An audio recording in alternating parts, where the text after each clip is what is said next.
திருச்சிற்றம்பலம். ஸ்ரீமத் கச்சியப்ப சிவாச்சாரிய சுவாமிகள் அருளிய கந்த புராணம் பாகம் 62 அசுரகாண்டம் வரம்பெரு படலம். ஸ்ரீமத் கச்சியப்ப சிவாச்சாரிய சுவாமிகள் அருளிய கந்த புராணத்தில் அசுர காண்டத்தில் அசுரர் யாகப் படலத்தை அடுத்து 9வது படலமாக வரம்பெரு படலம் அமைந்திருக்கின்றது. சூரபத்மாதியர்களுக்கு சிவபெருமான் வரம் தருகின்ற வரலாற்றை விவரிக்கின்ற படலம் இது.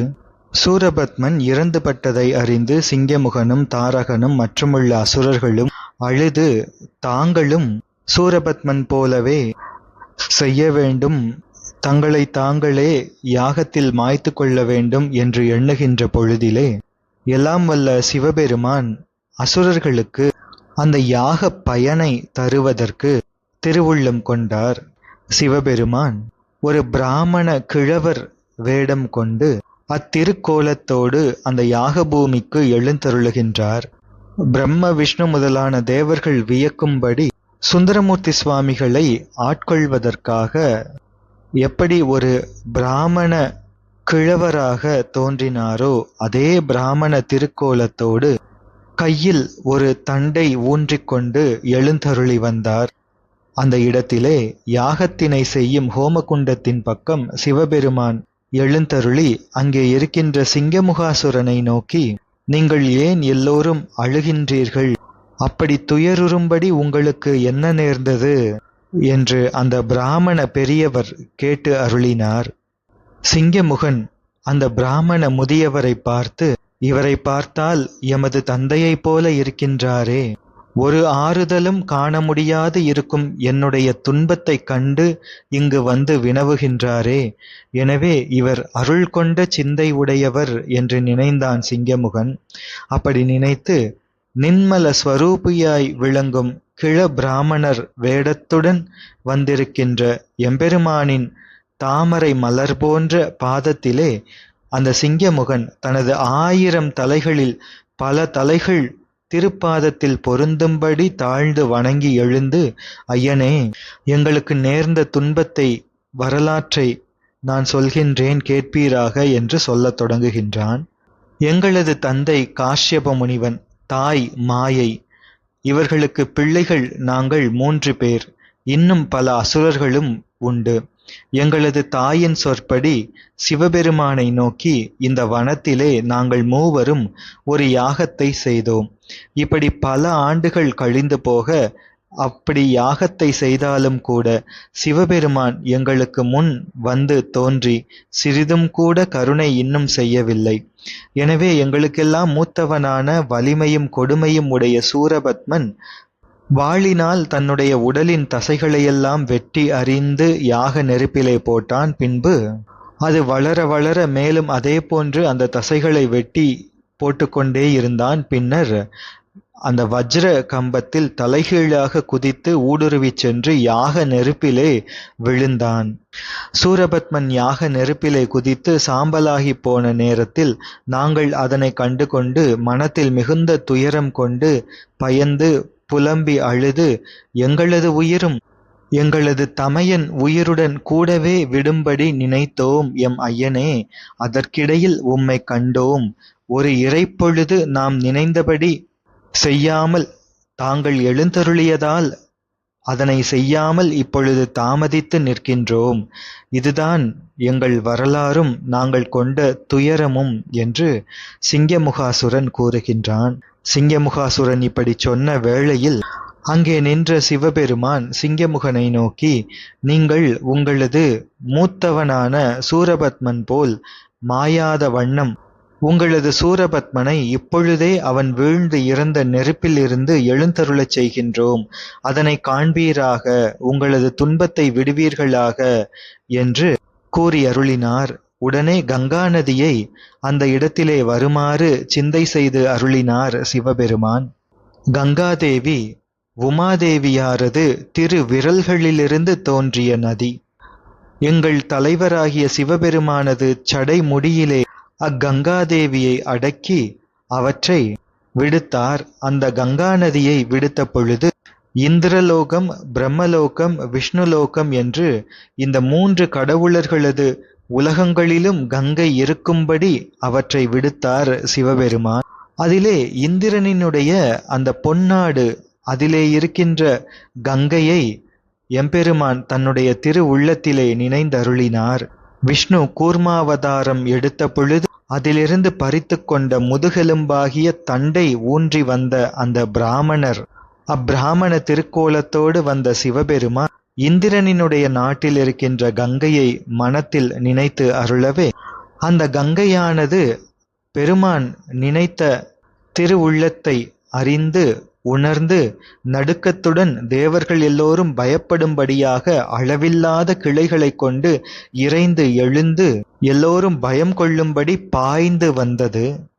பூமியின் மேலாக இருக்கின்ற உலகங்கள் அத்தனையையும் விரைவில் கடந்து பூமிக்கு வந்து எங்கள் பிரான் திருப்பாதங்களை வணங்கி அவரினுடைய அருளாலே அந்த கங்கையானது ஹோமகுண்டம் இருக்கின்ற அந்த யாக பூமியில் பாய்ந்தது.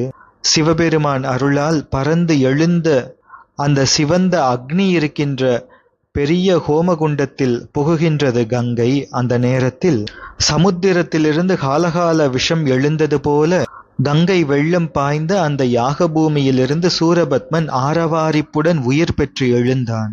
ஹோமகுண்டத்திலிருந்து சூரபத்மன் முன்பு போலவே உயிர் பெற்று எழுந்து தோன்றுவதைக் கண்ட சிங்கமுகாசுரனும் தாரகனும் மற்றுமுள்ள அசுரர்களும் பெரும் செல்வத்தை பெற்றது போல மகிழ்வுற்று எல்லையில்லாத வலிமையுடன் விரைவுடன் ஓடிச் சென்று சூரபத்மனது காலில் விழுந்து வணங்குகின்றார்கள். இதோ எங்கள் அரசன் வந்தான் என்று எல்லோரும் கேட்கும்படி உரக்கச் சொல்கின்றார்கள். சூரபத்மன் உயிர்த்தெழுந்து வந்ததை கண்ட அந்த அற்புதத்தை கண்ட தேவர் கூட்டம், அதன் தலைவனான இந்திரன் பெரும் வருத்தம் கொண்டான். சூரபத்மன் உயிர் பெற்று எழுந்த அதே வேளையில் அவனைச் சூழ்ந்து தம்பிகளும் அசுரசேனைகளும் அங்கே ஆரவாரிக்கும் பொழுது எம்பெருமான் தன்னுடைய உண்மை ஸ்வரூபத்தை காட்டி அருளினார். ரிஷப வாகனத்தின் மீது பார்வதி அம்மை இடதுபுறம் தோன்ற இமையாத 3 திருக்கண்களும் 4 திருத்தோள்களும் கொண்டு அந்த வெள்ளை ரிஷபத்தின் மீது தோன்றி அருளுகின்றார். சூரபத்மன் தம்பிமாருடன் எம்பெருமான் திருவுருவை தெரிந்து கொண்டு பூமியின் மேலாக விழுந்து வணங்கி பலமுறை வணங்கி எழுந்து துதித்து வழிபடுகின்றான். பெரும் மகிழ்ச்சி சிறந்தோங்க பெற்று தம்பிமார்களோடு எம்பெருமானை தொழுது நிற்கின்றான் சூரபத்மன். சூரபத்மனின் அந்த முகத்தை நோக்கி எம்பெருமான் அருளி, நீங்கள் எம்மை தியானித்து நெடிதுகாலம் மிக்க வலிமையுடைய யாகத்தை செய்து களைத்துள்ளீர்கள். நீங்கள் வேண்டுவது என்ன என்று சொல்லுங்கள், யாம் அவற்றை அருளுவோம் என்று அருள, அதே நேரம் சூரபத்மன் வரத்தை கேட்கத் தொடங்குகின்றான். பிரம்மதேவர் முதலான கடவுளர்கள் எல்லாம் இன்றோடு தங்களது பதவிகளெல்லாம் போய்விட்டது என்று வருந்தும்படி சூரபத்மன் அந்த வரங்களை கேட்கத் தொடங்குகின்றான். சூரபத்மன் கேட்கின்றான், எம்பெருமானே, இந்த பூமியின் மேல் இருக்கின்ற, அதாவது பிருத்திவி தத்துவத்தில் இருக்கின்ற புவனங்களில் இருக்கின்ற அண்ட கூட்டங்களுக்கெல்லாம் நான் அரசனாக இருக்க வேண்டும். அந்த அண்ட புவனங்களையெல்லாம் நான் மட்டும் தனியே காத்து அருளுகின்ற, அதன்படி என்னுடைய ஆணைக்கு அனைத்துலகும் அடங்கும்படி எனக்கு ஆக்ஞா சக்கரம் கிடைக்க வேண்டும். நான் நினைப்பதற்கு முன்பே வானத்தில் பறந்த அண்டங்கள் அனைத்திற்கும் செல்வதற்கு வாகனங்கள் தர வேண்டும்.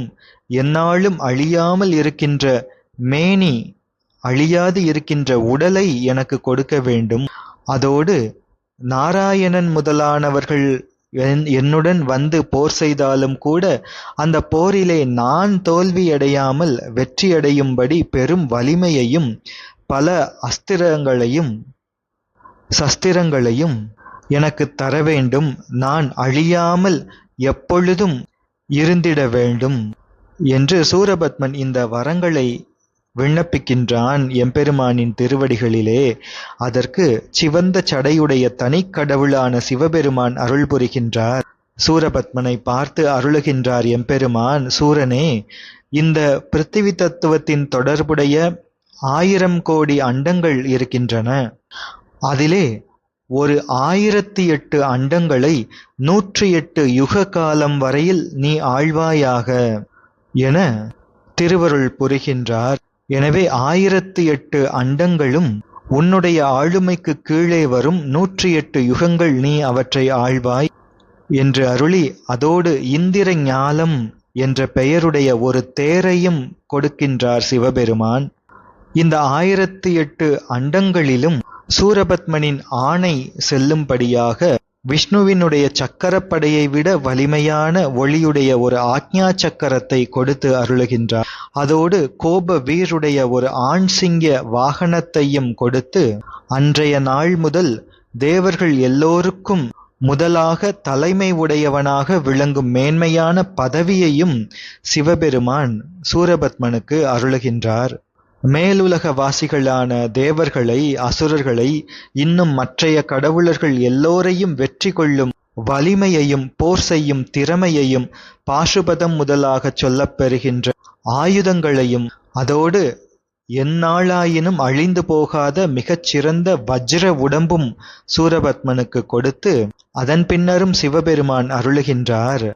10,000 கோடி வெள்ளம் கணக்கினை உடைய யானைகள், தேர்கள், குதிரைகள், காலாட்படை அசுரர்கள் என்னும் இந்த சேனைகளையும் கொடுத்து அருளுகின்றார் சிவபெருமான்.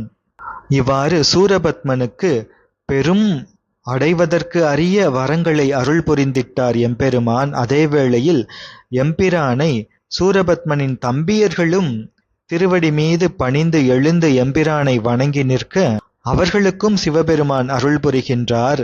நீங்களும் கூட சிங்கமுகன், தாரகன் என்ற இருவரையும் நோக்கி, நீங்களும் கூட சூரனின் 2 தோள்கள் என்னும்படி அவனுக்கு உற்ற துணையாக இருந்து நீங்களும் 108 யுகங்கள் வரை சீரோடு வாழ்ந்திருப்பீர்களாக.